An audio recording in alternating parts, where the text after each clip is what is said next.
100 വർഷങ്ങൾക്ക് മുമ്പ് ശാസ്ത്രത്തിൻ്റെയും മനുഷ്യൻ്റെയും വളർച്ചയുടെ വേഗത 10 ഇരട്ടി വർദ്ധിപ്പിച്ച അതിബുദ്ധിമാനായ ഒരു ശാസ്ത്രജ്ഞൻ.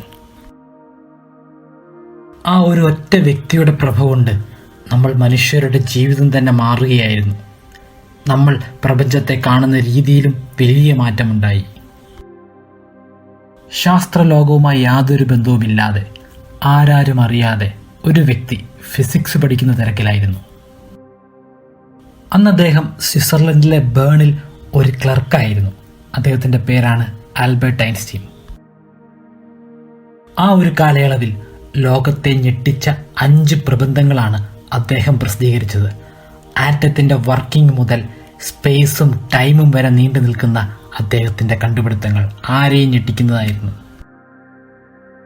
ഈ 5 സെമിനാറുകളും പ്രസിദ്ധീകരിച്ചത് 1905 അന്ന് അദ്ദേഹത്തിൻ്റെ വയസ്സ് വെറും 26 മാത്രമാണ്. ഇതേ കാലഘട്ടത്തിൽ തന്നെയാണ് ആറ്റം ഉണ്ടോ ഇല്ലയോ എന്നതിനെ സംബന്ധിച്ച് നിരവധി കോൺട്രോവേഴ്സ്യൽ ആയിട്ടുള്ള ചർച്ചകൾ നടന്നത്. ആ ഒരു ചർച്ചകൾക്ക് വലിയൊരു അത്ഭുതമായി മാറുകയായിരുന്നു ആൽബർട്ട് ഐൻസ്റ്റീനും അദ്ദേഹത്തിൻ്റെ പ്രബന്ധവും.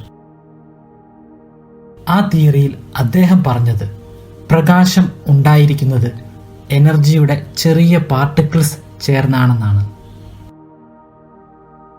കൂടാതെ ഐസക് ന്യൂട്ടന്റെ 200 വർഷം പഴക്കമുണ്ടായിരുന്ന ലോസ് ഓഫ് മോഷൻ എന്ന തിയറിയെയും അദ്ദേഹം തിരുത്തി. ആരും തൊടാൻ ഭയക്കുന്ന സാക്ഷാൽ ഐസക് ന്യൂട്ടന്റെ ലോസ് ഓഫ് മോഷൻ. ആ തിരുത്തൽ ഇങ്ങനെയായിരുന്നു: ഒരു വ്യക്തിയുടെ റെഫറൻസിൽ അല്ലെങ്കിൽ അദ്ദേഹത്തിൻ്റെ പോയിന്റ് ഓഫ് വ്യൂവിൽ സ്പേസും ടൈമും തമ്മിൽ ഒരു റിലേഷൻ ഉണ്ട്. പ്രകാശത്തിൻ്റെ വേഗതയിൽ സഞ്ചരിക്കുമ്പോൾ സമയത്തിൻ്റെ വേഗത കുറയുന്നു. അതായത് സെക്കൻഡ് സൂചി അല്പനേരം ചലിക്കാതെ നിൽക്കുന്നു. അതിനോടൊപ്പം അദ്ദേഹം മറ്റൊരു കാര്യം കൂടി പറഞ്ഞു: എനർജിയും മാറ്ററും പരസ്പരം മാറ്റാൻ കഴിയുമെന്ന്. E=mc². ഐൻസ്റ്റീൻ്റെ ഈ തിയറങ്ങളെല്ലാം തന്നെയും ടെക്നോളജിക്കലി വലിയൊരു വിപ്ലവത്തിന് തുടക്കം കുറിക്കുകയായിരുന്നു.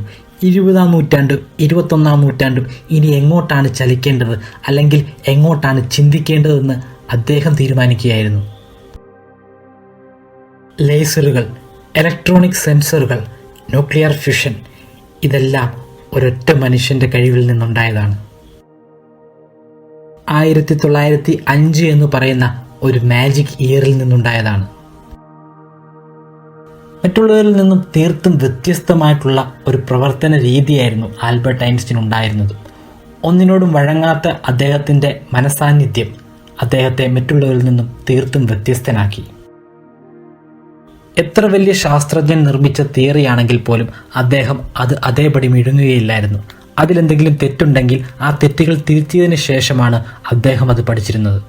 അദ്ദേഹം ഗ്രാവിറ്റിയെക്കുറിച്ച് പറഞ്ഞത് ഇങ്ങനെയാണ്: ഗ്രാവിറ്റി എന്ന് പറയുന്നത് മറ്റുള്ള നാച്ചുറൽ ഫോഴ്സുകളിൽ നിന്നും തീർത്തും വ്യത്യസ്തമാണ്. റിലേറ്റിവിറ്റി തിയറിയിൽ പറയുന്നത് ഗ്രാവിറ്റി എന്ന് പറയുന്നത് ഒരു ഫോഴ്സ് പോലുമല്ല, അതൊരു ഫീച്ചർ മാത്രമാണ്, സ്പേസ് ടൈമിൻ്റെ ഒരു ഫീച്ചർ. ഐൻസ്റ്റീൻ്റെ ഗ്രാവിറ്റിയെയും ടൈമിനെയും സ്പേസിനെയും കുറിച്ചുള്ള തിയറികൾ ചെന്നെത്തിയത് ആരെയും അത്ഭുതപ്പെടുത്തുന്ന ഔട്ട്കമ്മിലേക്കാണ്. ചില സന്ദർഭങ്ങളിൽ ആൽബർട്ട് ഐൻസ്റ്റീന് പോലും ഈ തിയറികളുടെ അവസാന ഘട്ടത്തെ അമ്പരപ്പോടു കൂടി മാത്രമേ കാണാൻ കഴിഞ്ഞിരുന്നുള്ളൂ. ഐൻസ്റ്റീൻ്റെ ഈ തിയറിക്ക് മുമ്പുണ്ടായിരുന്ന കാലഘട്ടത്തിൽ മനുഷ്യർ കരുതിയിരുന്നത് പ്രപഞ്ചം ഒരിടത്ത് അതേപടി നിൽക്കുകയാണെന്നാണ്. എന്നാൽ ഐൻസ്റ്റീൻ്റെ ഈ തിയറികളുടെ വരവോടുകൂടി അതിൽ വലിയ മാറ്റമുണ്ടായി. അതായത് പ്രപഞ്ചം ഒരിടത്ത് നിൽക്കുകയല്ല, അത് എക്സ്പാൻഡ് ചെയ്തുകൊണ്ടിരിക്കുകയാണ്. ഐൻസ്റ്റീൻ്റെ ഈ തിയറികളെ വിശകലനം ചെയ്ത സ്റ്റീഫൻ ഹോക്കിൻസിൻ്റെ കണ്ടെത്തലുകൾ അതിലും അമ്പരിപ്പിക്കുന്നതായിരുന്നു. പ്രപഞ്ചത്തിൻ്റെ തുടക്കം ഒരു ബിഗ് ബാങ്ങിൽ നിന്നാണെന്ന്. ആ ഒരു ബിഗ് ബാങ് എന്ന വിസ്ഫോടനം കാരണമാണ് പ്രപഞ്ചം ഇങ്ങനെ എക്സ്പാൻഡ് ചെയ്തുകൊണ്ടിരിക്കുന്നത്. അദ്ദേഹത്തിൻ്റെ ഇക്വേഷൻസ് ബ്ലാക്ക് ഹോളിൽ അപ്ലൈ ചെയ്ത് നോക്കിയപ്പോൾ അതിലും അത്ഭുതകരമായ ഒരു കണ്ടുപിടുത്തം: പ്രപഞ്ചത്തിൻ്റെ അല്ലെങ്കിൽ ഈ സ്പേസിൻ്റെ തന്നെ അവസാനം എന്ന് പറയുന്നത് ഈ ബ്ലാക്ക് ഹോളിലായിരിക്കും. സമയം അവിടെ നിൽക്കും എന്നേക്കുമായി. അങ്ങനെ പ്രപഞ്ചത്തിൻ്റെ തുടക്കവും പ്രപഞ്ചത്തിൻ്റെ ഇപ്പോഴത്തെ അവസ്ഥയും പ്രപഞ്ചത്തിൻ്റെ ഒടുക്കവും അദ്ദേഹത്തിൻ്റെ സമവാക്യത്തിൽ നിന്ന് തന്നെ കണ്ടെത്തി. എന്നാൽ ഐൻസ്റ്റീൻ്റെ തിയറങ്ങൾക്ക് ഉത്തരം ഇതുവരെ കണ്ടെത്താൻ കഴിയാതെ പോയ ഒരു ചോദ്യമുണ്ട്. ഈ ബിഗ് ബാങ് ഉണ്ടാകാനുണ്ടായ കാരണം എന്താണ്? ഒരു ഡിസ്കിന്റെ ഷേപ്പിലുള്ള ബ്ലാക്ക് ഹോളിന്റെ എഡ്ജുകളിൽ എന്താണുള്ളത്? അവിടെ എന്താണ് നടക്കുന്നത്? പ്രപഞ്ചത്തെ ഇങ്ങനെ എക്സ്പാൻഡ് ചെയ്യാൻ സഹായിക്കുന്ന ഡാർക്ക് മാറ്റർ അല്ലെങ്കിൽ ഡാർക്ക് എനർജി എന്താണ്? ശാസ്ത്രത്തിന് ഇതിനു മുമ്പും ഇതുപോലെ ചോദ്യങ്ങൾക്ക് ഉത്തരം കിട്ടാതെ വരുന്നൊരു സാഹചര്യം ഉണ്ടായിട്ടുണ്ട്. അതിൻ്റെ ഉത്തരങ്ങളുമായി വന്നവരാണ് ആൽബർട്ട് ഐൻസ്റ്റീനും ഐസക് ന്യൂട്ടനുമൊക്കെ. ഇപ്പോൾ ഉത്തരം മുട്ടി നിൽക്കുന്ന ഈ ചോദ്യങ്ങൾക്ക് ഉത്തരം കണ്ടെത്തിക്കൊണ്ടിരിക്കുന്നത് ഏതാനും ചില വ്യക്തികളല്ല, ഒരു സൊസൈറ്റിയാണ്. നാസയും ISROയും പോലുള്ള ഒരുപാട് സംഘടനകളാണ്. അവർ പുതിയ കാലഘട്ടത്തിലെ പുതിയ ടെക്നോളജികൾ ഉപയോഗിച്ചുകൊണ്ട് ബിഗ് ബാങ്ങിനെ കുറിച്ചും ബ്ലാക്ക് ഹോളിനെ കുറിച്ചും ഡാർക്ക് എനർജിയെക്കുറിച്ചും കണ്ടെത്തലുകൾ നടത്തിക്കൊണ്ടിരിക്കുകയാണ്. ശാസ്ത്രം ഇപ്പോൾ 20-ാം നൂറ്റാണ്ടിലോ 19-ാം നൂറ്റാണ്ടിലോ ഉണ്ടായിരുന്ന ആ ഒരു സ്റ്റേജിലല്ല. ഇപ്പോൾ പ്രപഞ്ചത്തെക്കുറിച്ച് പഠിക്കാൻ നമുക്ക് പ്രപഞ്ചത്തിലേക്ക് തന്നെ ഇറങ്ങാൻ സാധിക്കും. നമ്മളുടെ അനവധി ബഹിരാകാശ പേടകങ്ങൾ സൗരയൂഥത്തിന്റെ പല ഭാഗങ്ങളിലായി നിലയുറപ്പിച്ചിട്ടുണ്ട്, അല്ലെങ്കിൽ അതുവഴി സഞ്ചരിച്ചു പോയിക്കൊണ്ടിരിക്കുകയാണ് പല പുതിയ കണ്ടുപിടുത്തങ്ങൾക്കും വേണ്ടി. ഈ കാലഘട്ടത്തിലെ ഏറ്റവും വലിയ മിസ്റ്ററി എന്ന് പറയുന്നത് ഡാർക്ക് എനർജിയാണ്. പ്രപഞ്ചം എങ്ങനെയാണ് ഇങ്ങനെ വേഗത കൂട്ടിക്കൊണ്ടിരിക്കുന്നത്? അതിൻ്റെ എക്സ്പാൻഷൻ എന്തുകൊണ്ടാണ് ഇത്രയും വേഗത്തിൽ കൂടിക്കൊണ്ടിരിക്കുന്നത്? അതിമനോഹരമായ ഒരു ചോദ്യമാണ് ഡാർക്ക് മാറ്റർ. അതിൻ്റെ ഉത്തരം നമുക്ക് കിട്ടുന്ന നിമിഷം മറ്റ് പല ചോദ്യങ്ങൾക്കും ഉത്തരമുണ്ടാകും. 1998 പ്രപഞ്ചത്തിൻ്റെ ഈ ഒരു വളർച്ചയിൽ നമുക്കുണ്ടായിരുന്ന കാഴ്ചപ്പാടിൽ വലിയ മാറ്റം ഉണ്ടാകുന്നത്. പ്രപഞ്ചം വളർന്നുകൊണ്ടിരിക്കുക മാത്രമല്ല, ആ വളർച്ചയുടെ വേഗത അതിശക്തമായി കൂടിക്കൊണ്ടിരിക്കുകയാണ്. ഡാർക്ക് എനർജി എന്ന വസ്തുതയിൽ മറ്റൊരു അമ്പരപ്പ് കൂടിയുണ്ട്.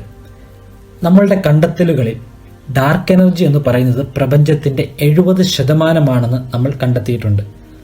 നമ്മളുടെ ഭൂമിയിലുള്ള ജലത്തിൻ്റെ അളവും ഏകദേശം 70% തന്നെയാണ്. നമുക്ക് ഇന്നേ വരെ എന്താണ് ഈ ജലമെന്ന് ആഴത്തിൽ മനസ്സിലാക്കാൻ സാധിച്ചിട്ടില്ല. ഡാർക്ക് എനർജിയും ജലവും തമ്മിൽ എന്തെങ്കിലും ബന്ധമുണ്ടോ?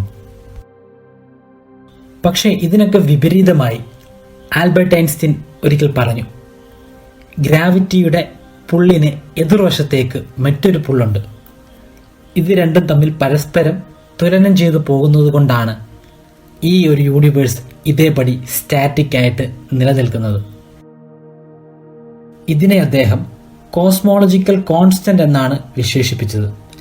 അതായത് ഒരു വാക്യൂം എനർജി, ഒന്നുമില്ലാത്ത സ്പേസിലുള്ള വാക്യൂം എനർജി. പിന്നീട് 1920 എഡ്വിൻ ഹബിൾ പ്രപഞ്ചം എക്സ്പാൻഡ് ചെയ്തുകൊണ്ടിരിക്കുകയാണെന്ന് കണ്ടെത്തിയപ്പോൾ ഐൻസ്റ്റീൻ അദ്ദേഹത്തിൻ്റെ തെറ്റ് തിരുത്തി. അദ്ദേഹത്തിൻ്റെ എക്കാലത്തെ മികച്ച ഏറ്റവും വലിയ തെറ്റാണ് ആ ഒരു കോസ്മോളജിക്കൽ കോൺസ്റ്റന്റ് എന്ന് അദ്ദേഹം തന്നെ തുറന്നു പറഞ്ഞു. ശരിക്കും അത് തെറ്റായിരുന്നു. ഒരുപക്ഷെ നമുക്ക് ഉത്തരം കിട്ടാതിരിക്കുന്ന ഡാർക്ക് മാറ്ററിനുള്ള ഉത്തരം ഈ കോസ്മോളജിക്കൽ കോൺസ്റ്റന്റ് ആണെങ്കിലോ? റിച്ചാർഡ് ഫൈൻമാൻ ക്വാണ്ടം തിയറിയിലൂടെ പറഞ്ഞത് ആർക്കും കാണാൻ സാധിക്കാത്ത ഈ ശൂന്യമായ സ്പേസിൽ താൽക്കാലികമായിട്ടുള്ള ചില വസ്തുക്കൾ ഉണ്ടാകുന്നുണ്ട്. അതേ വസ്തുക്കൾ പരസ്പരം കൂട്ടിയിടിച്ച് ഇല്ലാതെയാകുന്നുമുണ്ട്. ഇങ്ങനെ ഉണ്ടാവുകയും ഇല്ലാതാവുകയും ചെയ്തുകൊണ്ടേയിരിക്കുന്നത് കൊണ്ട് ആ വസ്തുക്കളെ നമുക്ക് കാണാൻ സാധിക്കുന്നില്ല. പിന്നീട് ശാസ്ത്രജ്ഞന്മാർ ഈ തിയറിയുടെ ബേസിൽ പറഞ്ഞത് പ്രപഞ്ചത്തിലെ ഏറ്റവും കൂടുതൽ ശക്തി അടങ്ങിയിരിക്കുന്ന ഡാർക്ക് മാറ്ററിന്റെ ശക്തി പൂർണ്ണമായും ഈ പാർട്ടിക്കിളെ ബന്ധപ്പെട്ടായിരിക്കും എന്നാണ്. എന്നാൽ അവർക്ക് ഈ ഒരു പാർട്ടിക്കിളിന്റെ എനർജിയെ അളക്കാൻ സാധിച്ചിട്ടില്ല. പ്രപഞ്ചത്തിന്റെ എക്സ്പാൻഷൻ ഏറ്റവും കൂടുതൽ വേഗത കൈവരിച്ചിരുന്നത് ആദ്യകാലത്തായിരുന്നു. ആ പീരീഡിനെ ഇൻഫ്ലേഷൻ പീരീഡ് എന്നാണ് വിശേഷിപ്പിക്കുന്നത്. ഈ കാലഘട്ടത്തിലെ എക്സ്പാൻഷന് അന്നത്തെ അത്രയും ആക്സലറേഷൻ ഇല്ല. ഈ കാലഘട്ടത്തിൽ എക്സ്പാൻഷൻ ഉണ്ടാകാനുള്ള കാരണം ഡാർക്ക് എനർജിയാണ്. അന്നത്തെ കാലത്ത് ഇൻഫ്ലേഷനും. ഈ ഡാർക്ക് എനർജിയും ഇൻഫ്ലേഷനും തമ്മിൽ എന്തെങ്കിലും ബന്ധമുണ്ടോ എന്നും ശാസ്ത്രജ്ഞന്മാർക്ക് ഇതുവരെ കണ്ടെത്താൻ സാധിച്ചിട്ടില്ല. ഇന്ന് പ്രപഞ്ചത്തിന്റെ ഈ ഒരു എക്സ്പാൻഷനെ കുറിച്ച് കൂടുതൽ ഡീറ്റെയിൽ ആയി മനസ്സിലാക്കാനായി ഒരു സ്പേസ് ബേസ്ഡ് മിഷൻ നമ്മൾ നടപ്പാക്കുന്നുണ്ട്. അതിന്റെ പേര് ഡാർക്ക് എനർജി പ്രോബാണ്. ഈ ഒരു മിഷനിലൂടെ ഐൻസ്റ്റീൻ മുന്നോട്ട് കൊണ്ടുവന്ന ആ ഒരു കോസ്മോളജിക്കൽ കോൺസ്റ്റന്റ് ശരിയാണോ തെറ്റാണോ എന്ന് നമുക്ക് കണ്ടെത്താൻ സാധിക്കും. ഐൻസ്റ്റീന്റെ ആ ഒരു കോൺസ്റ്റന്റ് തിയറി പ്രകാരമാണോ ഈ പ്രപഞ്ചം എക്സ്പാൻഡ് ചെയ്യുന്നത്, അല്ലെങ്കിൽ അതിനു പിന്നിൽ മറ്റെന്തെങ്കിലും റീസൺ ഉണ്ടോ? ശാസ്ത്രത്തിന്റെ വളർച്ചയോടൊപ്പം തന്നെ നിരവധി അറിവുകൾ നമുക്ക് നേടിയെടുക്കാൻ സാധിച്ചു. നമുക്ക് ഒരുപാട് കാര്യങ്ങൾ അറിയാം, പക്ഷേ ഇനി അറിയാനുള്ള കാര്യങ്ങൾ ഇതിന്റെ എത്രയോ മടങ്ങ് ഇരട്ടിയാണ്. പ്രപഞ്ചത്തിൽ നമുക്ക് കാണാൻ സാധിക്കുന്ന വസ്തുക്കൾ 5% മാത്രമാണ്. ബാക്കി 95% ഡാർക്ക് മാറ്റർ ആണ്. അത് നമ്മുടെ ഉള്ളിൽ തന്നെ ഉണ്ട്. നമ്മുടെ അടുത്തൂടെ ചിലപ്പോൾ കടന്നു പോകുന്നുണ്ടാകാം, നമ്മളെ തൊട്ടുരുമി പോകുന്നുണ്ടാകാം. പക്ഷേ അതിനെ നമുക്ക് കാണാനോ അറിയാനോ സാധിക്കത്തില്ല.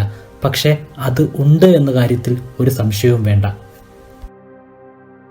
ഐൻസ്റ്റീൻ കണ്ടെത്തിയ രഹസ്യങ്ങളുടെ ആദ്യ ഭാഗം ഇവിടെ അവസാനിക്കുകയാണ്. രഹസ്യങ്ങൾ തീരുന്നില്ല. ഇതിലും ശക്തമായ അമ്പരിപ്പിക്കുന്ന രഹസ്യങ്ങൾ ഇനിയുമുണ്ട്. 2ാം ഭാഗത്തിൽ ബാക്കി കാണാം.